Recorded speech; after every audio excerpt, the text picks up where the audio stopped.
So what are the right questions, number one, and then kind of what are the medical complications that everyone should be aware of? In terms of the right questions, I think it's really helpful to use a validated screening tool to kind of get a better sense of like, are there more behaviors going on here that are impacting you versus just like, I'm trying to follow this diet, which I mean, again, you could argue with any dieting, like it's a little bit disordered, right? But is it impacting you in a severe way, whether that's mentally or physically? And so there are several of those validated screening tools out there, but the shortest, easiest one that I often will recommend is called the SCOFF. Okay. So it's a quick, short screening question scale. It's based out of the UK. So the first question, do you make yourself sick or throw up because you feel uncomfortably full? The second question, do you worry you have lost control over how much you eat?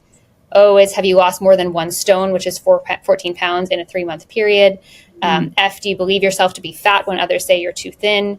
And then the second F, do you have thoughts and fears about food and weight that dominate your life?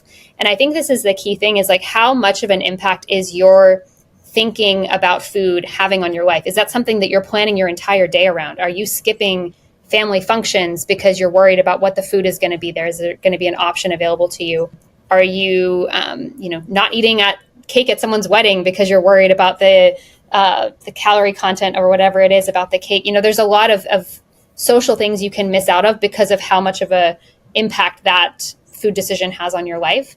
And I think some of that has become very normalized of like, if you're, following a healthy lifestyle, you should be doing things a certain way. You shouldn't be eating certain things. And it's become very normalized to have this sort of rigidity around food.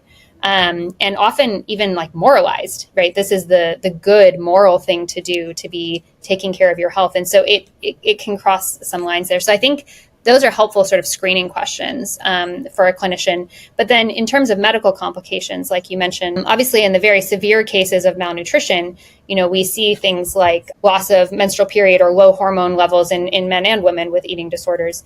And that can include sex hormones, but also thyroid hormone. You see, as a result, low bone density or osteopenia, osteoporosis. Some of the very common ones that we see are GI side effects. So, feeling full after a small amount of food, early satiety, constipation, difficulty having bowel movements, bloating.